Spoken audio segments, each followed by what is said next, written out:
दोस्तों, आज की कहानी है साल 2005 की मध्य प्रदेश का रतलाम जिला। और इस जिले के एक छोटे से गांव की ये कहानी है। रोहन नाम का लड़का इस गांव में रहता था। उसने 10वीं कक्षा के एग्जाम दिए ही थे। उम्र उसकी 16 साल रही होगी। गांव का माहौल, कच्ची सड़कें और उस जमाने में बिजली की भारी कटौती। गांव के बच्चे गर्मी से राहत पाने के लिए रोज रोज नए तरीके ढूंढते थे। रोहन के साथ उनके 3 पक्के दोस्त थे, समीर, विक्रम और दीपक। विक्रम थोड़ा दबंग और गुस्सैल किस्म का लड़का था, जिसने पढ़ाई छोड़ दी थी, अपने खेतों का काम देखता था।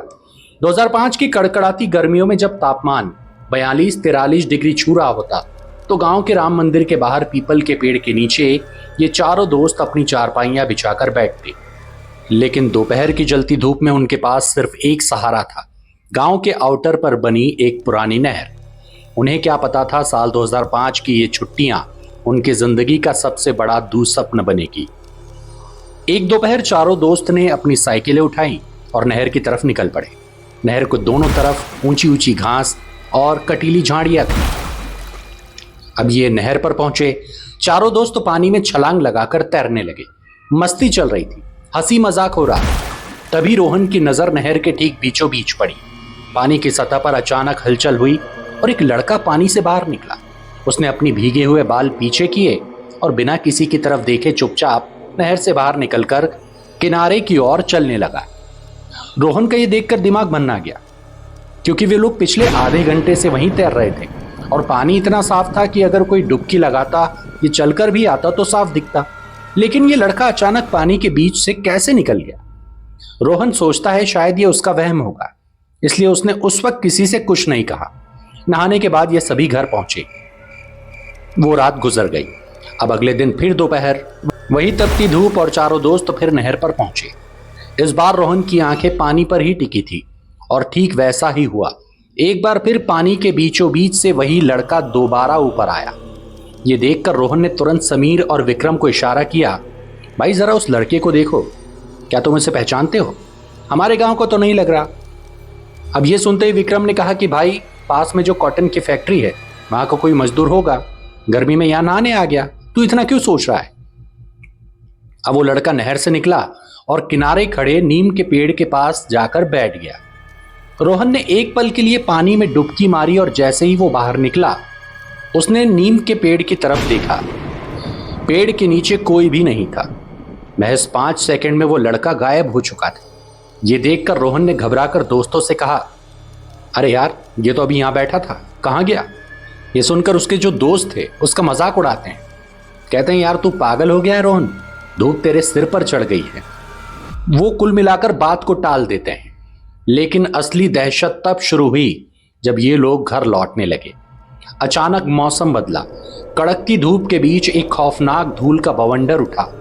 हवा इतनी तेज थी कि इनकी साइकिलें पीछे की तरफ खींचने लगी। इन्हें ऐसा लग रहा था जैसे कोई अदृश्य ताकत उन्हें उस नहर से दूर नहीं जाने देना चाहती। बड़ी मुश्किल से ये जैसे तैसे अपने घर पहुंचे। तीसरा दिन आने वाला था दोस्तों। कहानी और डरावनी होने वाली है, लेकिन उससे पहले आप सभी से गुजारिश है, अगर आप मेरे चैनल पर नए हैं तो प्लीज़ चैनल को सब्सक्राइब करें। साथ ही दोस्तों, अगर आपके पास भी कोई सच्ची कहानी है तो स्क्रीन पर चल रहे व्हाट्सएप नंबर पर मुझे भेजें।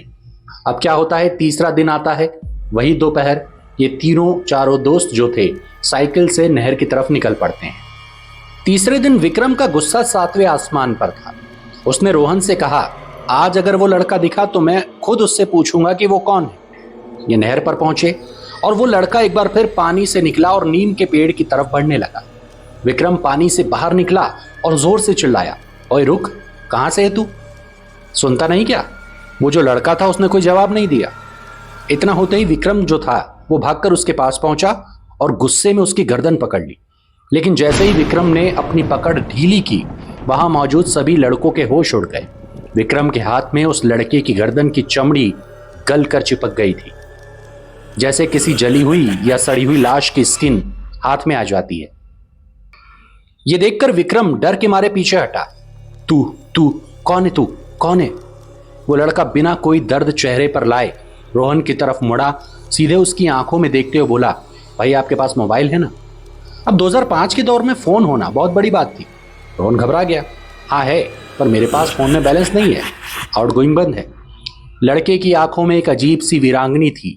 उसने ठंडे स्वर में कहा, भाई तुम नंबर मिलाओ, कॉल लग जाएगा। अब ये सुनकर रोहन ने कांपते हाथों से जो लड़का जो था वो जो नंबर देता है उसे डायल करता है। हैरानी ये थी कि बिना किसी बैलेंस के कॉल तुरंत कनेक्ट हो जाता है और फोन राजस्थान के किसी पीसीओ में लगता है। वहां पर फोन उठाया जाता है, एक महिला की आवाज आती है। अब दोस्तों जो लड़का था वो रोहन से कहता है, इन्हें कहो मैं आपके गांव की नहर के पास हूं। जब रोहन ने फोन पर बात करके ये बात बताई तो उधर से महिला रोने लगी और बोली, बेटा मेरा बेटा तो पिछले 15 दिनों से लापता है, तुम किसकी बात कर रहे हो? रोहन ने डरते डरते कहा, वो लड़का यही हमारे पास खड़ा है, और इतना कहकर उसने फोन काट दिया। अब इस अजीब घटना के बाद चारों दोस्त बुरी तरह सहम गए और अपने अपने घर की तरफ भाग गए।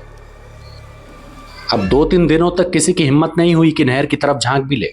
चौथे दिन जब ये वहां पर देखने गए कि वहां का माहौल क्या है, तो उन्होंने देखा कि नहर के किनारे एक बूढ़ा आदमी बैठा है, और जैसे ही ये लोग नहर के पास पहुंचे वो चिल्लाया, रुक जाओ, उधर जाना सख्त मना है। समीर ने पूछा, क्यों बाबा, हम तो हमेशा यहाँ नहाते हैं।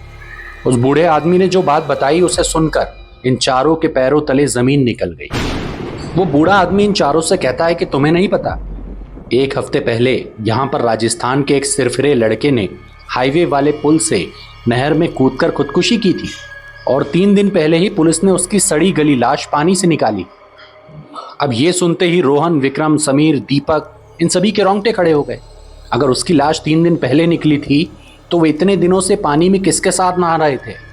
विक्रम ने किसकी गर्दन पकड़ी और रोहन ने किससे फोन पर बात की? अब इतना होते ही ये चारों डर गए। चारों उल्टे पांव अपनी साइकिल की तरफ भागे, लेकिन जैसे ही रोहन ने पीछे मुड़कर देखा, नहर के पास वाले खेत में वही लड़का खड़ा हुआ था, और वो लड़का इनकी तरफ देखकर हाथ हिला रहा था। उसके चेहरे पर एक अजीब सी मुस्कान थी। उसने दूर से ही कहा, शुक्रिया दोस्तों, तुमने मेरे घर वालों को बता दिया, अब मेरी आत्मा को मुक्ति मिल जाएगी, लेकिन मैं तुमसे मिलने दोबारा जरूर आऊंगा।